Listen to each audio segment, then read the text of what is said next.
Joie comblée pour nous ce matin, parents et église, de voir ces 28 baptisés d'eau, parmi lesquels sont nos enfants, nos frères, nos sœurs, nos amis, avec S, avec ES. Vous comprenez? Félicitations à vous toutes et tous pour ce baptême. Ce n'est pas facile, comme l'un a dit ce matin, mais félicitations pour votre engagement public. Est-ce qu'on peut les acclamer, s'il vous plaît? Merci.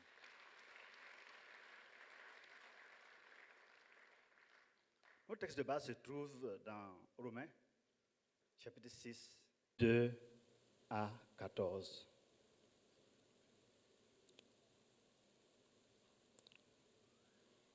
Je lis.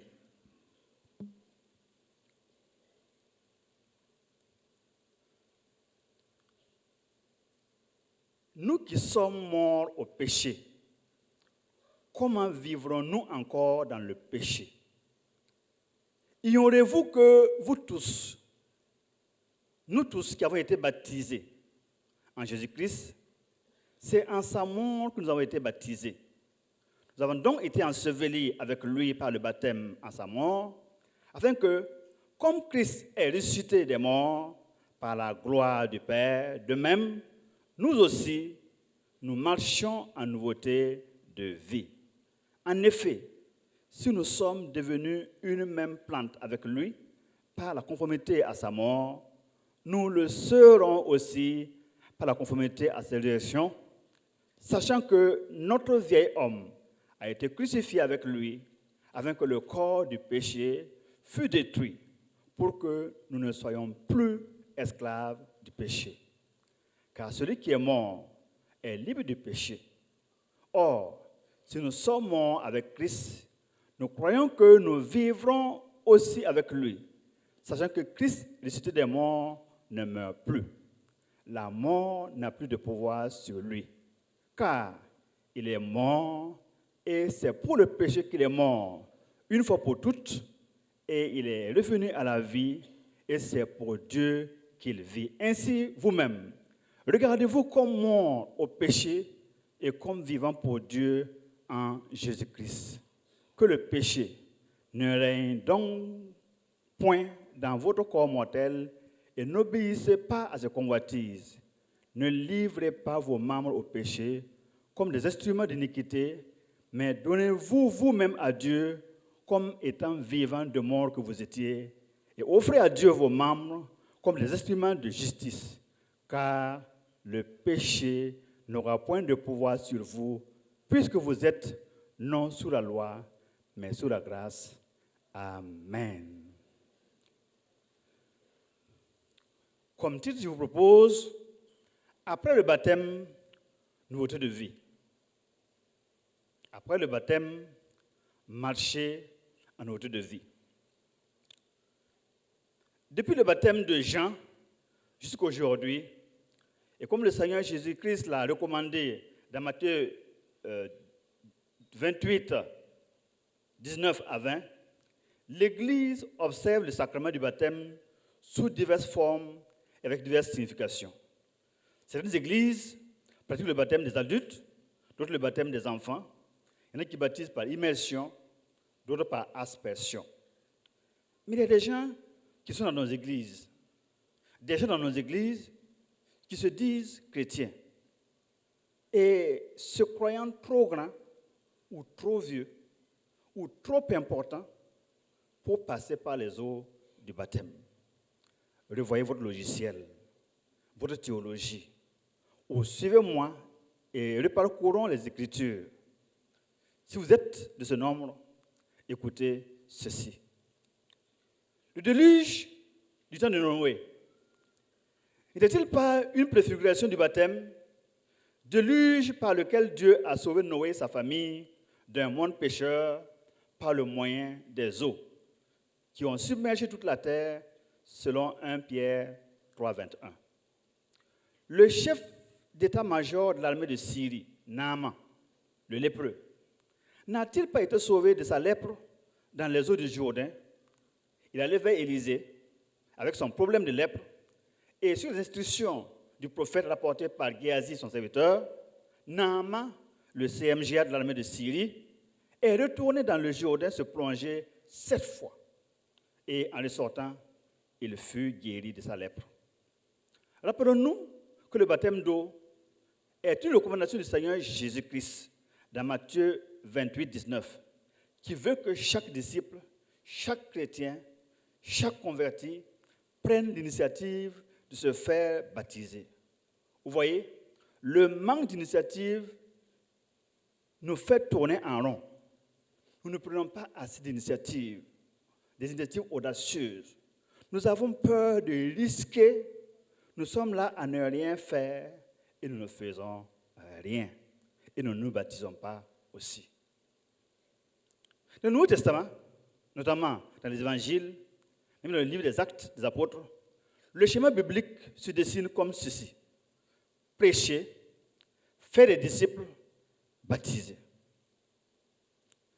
Prêcher, faire des disciples, baptiser. Jean-Baptiste l'avait déjà compris. L'un des grands prophètes prêchait dans le désert et il allait dans tout le pays des environs du Jourdain, prêchant le baptême de repentance pour la rémission des péchés.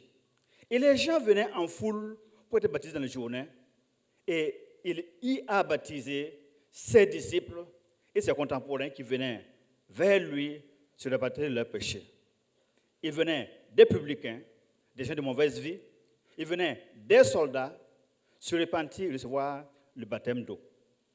Il n'a pas attendu Matthieu 28, 19 pour s'y appliquer. Jean-Baptiste prêchait, faisait des disciples et les baptisait d'eau au Jourdain à Hénon parce qu'il y avait là beaucoup d'eau. Le Seigneur Jésus-Christ lui-même est allé vers Jean, se soumettre au baptême d'eau. Et Jean l'a baptisé dans l'eau du Jourdain. Matthieu 3, 13 à 15. Et dans Jean 3, 23, il est rapporté que pendant que Jean baptisait à Hénon, près de Salim, le Seigneur, lui, était avec ses disciples en Judée. Et selon les pharisiens, Jésus faisait beaucoup de miracles et il les baptisait d'eau. Toutefois, ce n'est pas lui qui baptisait, c'était ses disciples, selon Jean 4, 1 à 2. Donc, ici encore, le schéma se dessine. Le Seigneur Jésus prêchait, faisait des disciples et les baptisait d'eau. Les 12 disciples de Jésus-Christ ont été baptisés dans le Jourdain et eux-mêmes, ils avaient reçu de Jésus l'autorisation de baptiser les gens en Judée, comme on l'a dit plus haut. Dans le livre des Actes des Apôtres, il y a toute une série d'événements de baptême d'eau par les apôtres selon le même schéma que nous avons dit tout à l'heure. Ils prêchaient, ils faisaient des disciples et les baptisaient d'eau parce qu'ils croyaient que tous ont péché et sont privés de la gloire de Dieu, mais ils peuvent être justifiés en Jésus-Christ. Après la Pentecôte, ceux qui acceptaient la prédication de Pierre furent baptisés. En ce jour-là, il s'ajouta à l'église environ 3000 âmes. Actes 2, 41 à 42. Et ils persévéraient dans l'enseignement des apôtres, les prières, la fraction du pain et la communion fraternelle. Pierre et Jean vont en mission à Samarie, vers de nouveaux disciples baptisés d'eau parmi les Samaritains pour prier pour eux, afin qu'ils reçussent le baptême du Saint-Esprit. Actes 8, 16. Or, selon Jean 4, aller vers les Samaritains, aller en Samarie était déjà un dilemme pour les Juifs. À plus forte raison, aller leur annoncer la bonne nouvelle et leur donner l'eau du baptême. Mais ici, Pierre et Jean vont aller en Samarie pour que ces gens qui ont déjà été baptisés d'eau reçoivent le baptême de Saint-Esprit. Philippe le diacre, après avoir rencontré et évangélisé l'eunuque éthiopien, il en fait un disciple de Jésus. Il n'hésitera pas par 2 secondes avant de le baptiser d'eau. Voilà qu'il se trouve en face de l'eau. Et l'eunuque demanda, « Qu'est-ce qui empêche que je sois baptisé ?» Acte 8, 36 à 39. « Si tu crois que Jésus est le Fils de Dieu, tu peux être baptisé, répondit Philippe. « Je crois que Jésus est le Fils de Dieu, répondit l'eunuque éthiopien. Sur cette déclaration, ils descendirent tous deux dans l'eau et Philippe le baptisa. Nul besoin de dire que le diacre Philippe et les 5 autres diacres étaient baptisés d'eau. Acte 6. Dans l'Église primitive, la règle était prêcher, faire des disciples et baptiser d'eau. L'apôtre Paul, après sa rencontre avec le Seigneur Jésus sur la route de Damas, entre à Damas. Un certain Ananias vint vers lui, prie pour lui et le baptise d'eau. Acte 9, 18. Puis il lui impose les mains et il reçut le baptême du Saint-Esprit. Il serait superfétatoire de dire que les 2 disciples proposés en emplacement de Judas Iscario, Barnabas et Matthias, et tant d'autres disciples de la première heure de l'Église apostolique des apôtres et de l'Église primitive étaient baptisés d'eau. Et d'ailleurs, ils appliquaient les enseignements du Seigneur Jésus et pratiquaient ce rituel, le sacrement du baptême d'eau. Même Judas Iscario a été baptisé, je le crois. Sinon, ce n'est pas disciple. Acte 10, 47 à 48. À la maison de Corneille, le centenier romain, après la prédication de Pierre, lui et sa maison et les fidèles païens, ayant spécialement reçu le baptême du Saint-Esprit le jour même de leur conversion, furent baptisés d'eau. C'est pourquoi Pierre dira, peut-on refuser le baptême d'eau à ceux qui ont reçu le même baptême du Saint-Esprit que nous? Acte 10, 47. C'est à Antioche que pour la première fois, les disciples furent appelés des chrétiens. Nouveaux disciples, baptême d'eau, baptême du Saint-Esprit, était le schéma de l'Église primitive. Bien que lors du concile de Jérusalem, la question du baptême d'eau n'ait pas été évoquée, les disciples avaient bien compris et chèrement gardé en mémoire cette recommandation du Seigneur Jésus-Christ de Matthieu 28, 19, allez faire toutes les nations des disciples en les baptisant d'eau, au nom du Père, du Fils et du Saint-Esprit, et en leur enseignant tout ce qu'il leur avait prescrit. Faire des disciples, c'est annoncer la bonne nouvelle, susciter la repentance de ses péchés et la conversion par la volonté de changement de son cœur et de sa vie. Aussi susciter le désir de se faire baptiser d'eau et du Saint-Esprit, puis suivre, écouter les enseignements, la parole de Dieu et les mettre en pratique pour marcher sur la parole de Dieu en nouveauté de vie. Il y a dans le baptême l'idée d'être lavé de ses péchés, d'être purifié par l'eau de la parole de Dieu, d'être sanctifié par l'Esprit. Je peux vous dire ce matin, vous tous, nous tous, qui avons été baptisés, qui avons reçu Jésus, nos péchés ont été, je ne vous entends pas, nos péchés ont été, je ne vous entends pas encore, nos péchés ont été, bon, j'ai écouté les nouveaux baptisés, nos péchés ont été, gloire à Dieu, amen. Que le diable ne vienne pas encore pour vous dire, hein, je te connais, tu as fait ça tel jour, tu avais dit ça tel jour, tu crois que un jour de baptême comme ça va enlever tout ça là? Dites-lui, menteur, Jésus-Christ m'a pardonné, il m'a lavé. L'Église apostolique avait bien compris tout cela. Il a fait du baptême d'eau son leitmotiv bien avant le concile de Jérusalem. L'Église primitive en a fait son cheval de bataille. Lorsque Paul et Silas furent jetés en prison et que le geôlier de la prison de Philippe se convertit à sa famille, ils furent baptisés d'eau. Acte 16, 31 à 33. De même à Philippe, quand Lydie, la riche marchande de pourpre, et sa famille se convertirent, aussitôt elle et sa famille furent baptisés d'eau. Crispus et sa famille, Acte 18, 8, se convertirent et furent baptisés d'eau. Dans Acte 19, l'apôtre Paul, à son arrivée à Éphèse, rencontre 12 disciples, bien bouillants et zélés, qui avaient reçu le baptême de Jean.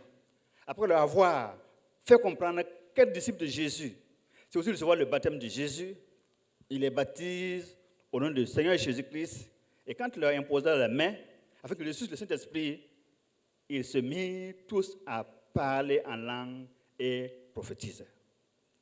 Était-ce un rebaptême, un baptême bis, le vrai baptême. Le vrai baptême est dans les eaux du Jourdain, dans un lac, dans la grande mer, dans un baptistère, dans une piscine, dans un bac. Et il y en a même qui vont à Jérusalem lors du pèlerinage et qui vont se rebaptiser.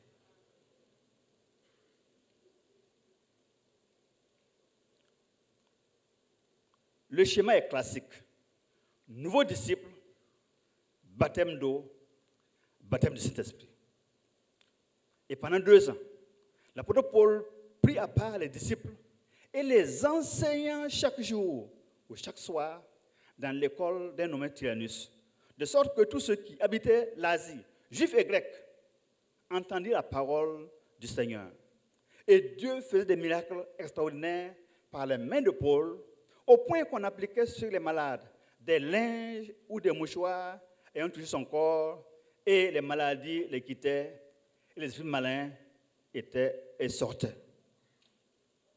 Si c'était aujourd'hui, il y a des malins qui allaient amener des mouchoirs pour essuyer la sueur de Paul, n'est-ce pas, et déposer à côté pour les vendre après. N'est-ce pas? Notre monde, c'est le monde de l'iniquité. Il y en a qui me donnent des mouchoirs pour que, oui, apôtre, oui, on essuie sa sueur, sa transpiration, alors que c'est pour faire quelque chose après. Être converti, c'est bien. Être disciple, c'est bon. Être baptisé d'eau et du Saint-Esprit, c'est encore mieux et formidable. Être enseigné à la parole de Dieu, c'est super.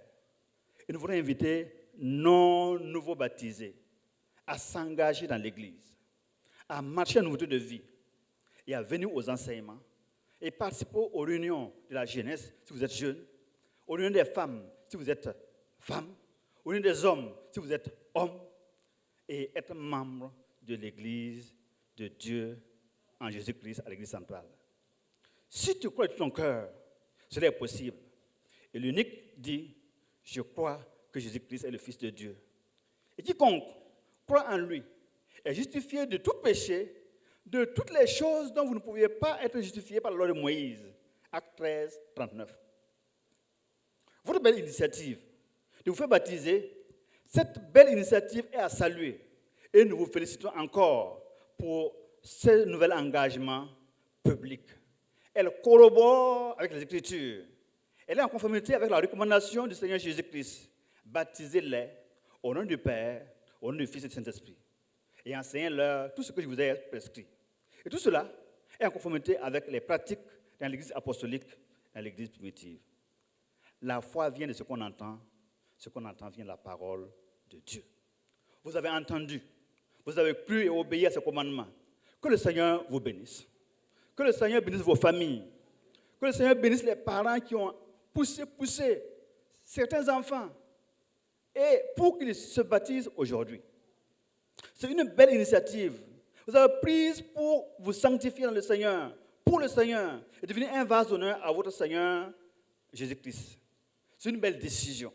Vous avez courageusement pris la décision pour marcher avec Jésus, comme lui-même a marché, et comme dans d'autres cités plus haut, ont marché et servi le Seigneur.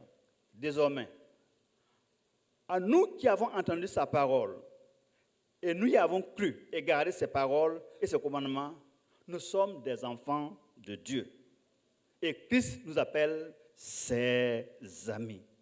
Il a même donné sa vie pour ses amis et même pour ses ennemis. Je vais demander ici ce matin, s'il y a un enfant, un jeune, qui avait des bisbilles avec ses parents, s'il vous plaît, Dieu vous a pardonné.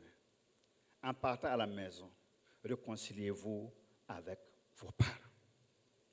Il n'y a pas de meilleurs parents que les parents.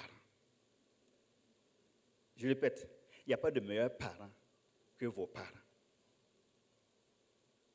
Que Dieu vous aide à pouvoir faire ce pas, un pas de maturité, un pas de grandeur pour se réconcilier avec ses parents. Cette belle initiative que vous avez prise est pour une vie nouvelle. C'est une belle initiative que vous avez prise pour vivre désormais comme l'épouse de notre Seigneur Jésus-Christ. C'est comme la fiancée qui, renonçant à tous les autres hommes, dit à son fiancé, je me donne à toi, je vivrai avec toi et pour toi. Vivre une vie exclusive pour Dieu en Jésus-Christ, comme le docteur Ramba l'a dit auparavant, et comme vous l'avez chanté, moi j'ai décidé de suivre Jésus, toujours tout droit, sans reculer.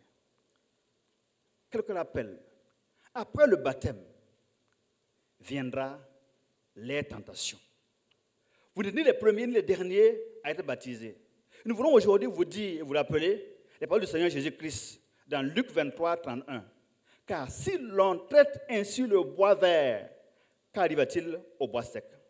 Quand le Seigneur Jésus-Christ a été baptisé, quelque temps après, il a été tenté par le diable. Matthieu 4 et Luc 4. Vous aussi, après votre baptême, viendront des temps de tentation et des retentations pour tester votre foi. Certains même ont été tentés d'abandonner et de ne pas suivre les cours jusqu'au bout pour être baptisés. Ils se disaient, c'est long, mais c'est fini. Dis à ton voisin, c'est fini. Amen. C'est fini. Quelques conseils pour vous affermir dans votre marche avec Dieu. 1. Soyez ferme, inébranlable dans la foi. Et veillez qu'à votre adversaire, le diable, rôde comme un lion rugissant, cherchant qui effrayer et qui dévorera. 1 Pierre 5, 8. Restez au diable et il fuira l'un de vous. Jacques 4, 7. Ne vous isolez pas. Soyez solidaires et non solitaires. Soyez solidaires à l'église et non solitaires. J'aime suivre les séries animalières. Quand vous voyez les lions chasser, c'est fantastique, c'est beau. Ils s'attaquent aux animaux faibles, vulnérables ou isolés.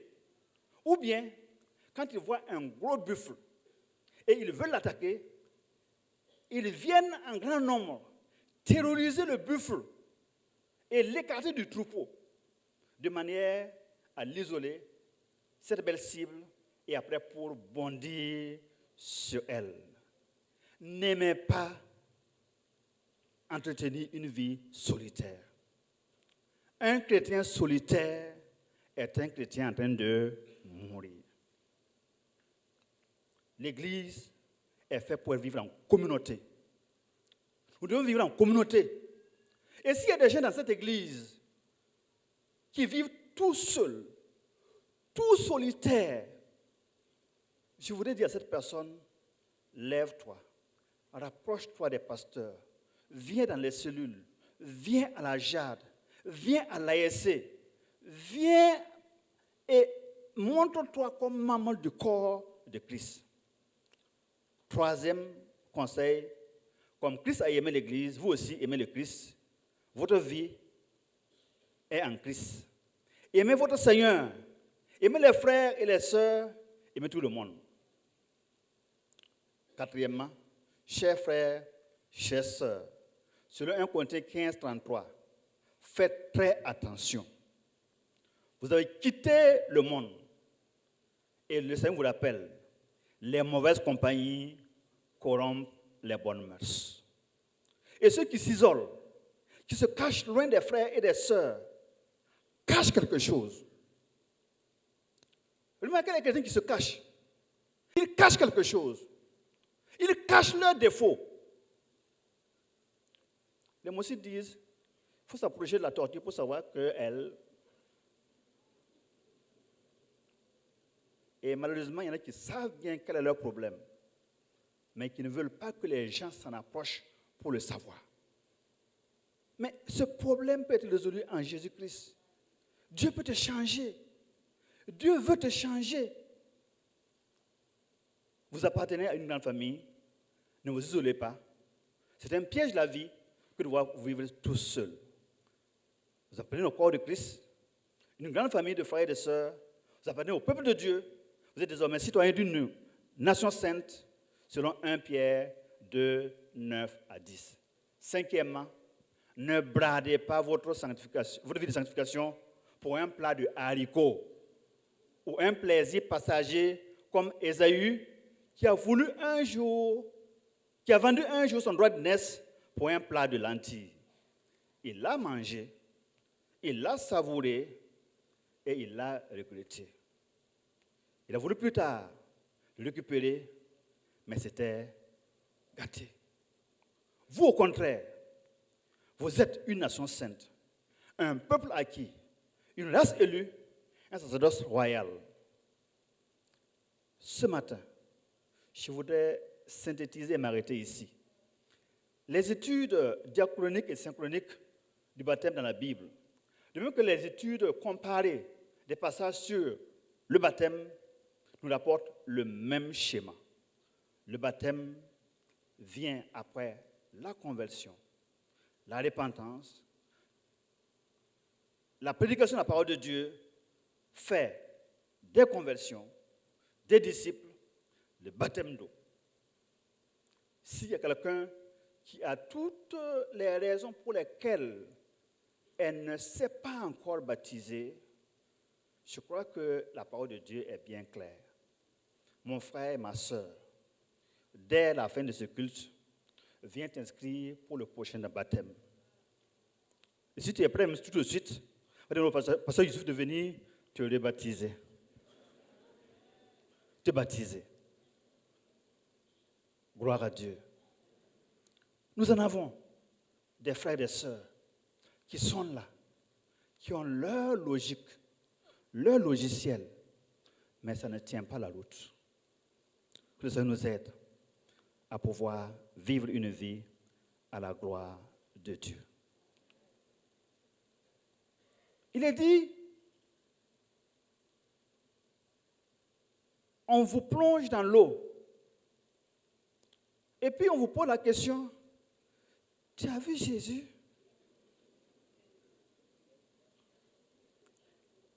Si tu dis que tu n'as pas vu Jésus, qu'est-ce qu'on fait? On te le plonge. Tu dis que tu n'as pas vu Jésus, on te le plonge. Mais, chers frères et chères sœurs, comment celui qui est dans l'eau là entend ceux qui sont dehors et qui parlent? Nous sommes laissés berner, nous étions trop crédules. C'est ceux qui méprisent le baptême d'eau qui nous méprisent en faisant cette histoire. Mais ce que le Seigneur veut, c'est que tu te baptises. Nous qui sommes morts, baptisés à sa mort, nous avons été ensevelis avec lui par le baptême à sa mort, afin que, comme il ressuscité des morts par la gloire de Dieu, de même nous aussi, nous marchons dans notre de vie. Dans la symbolique et la signification du baptême d'eau, il y a Noël. Comme le professeur le disait, Noël est déjà là. Il y a la naissance, une nouvelle vie. Mais il y a aussi Pâques. Il y a la mort et la résurrection. Donc nous sommes en train déjà de célébrer Noël. Par votre baptême, Noël a commencé. Gloire à Dieu. Et nous prions maintenant que vous puissiez vivre une vie de victoire. Cette mort, cette vie et cette mort ensemble forment un oxymoron, quelque chose de contraire et l'un et l'autre, et pourtant ça existe.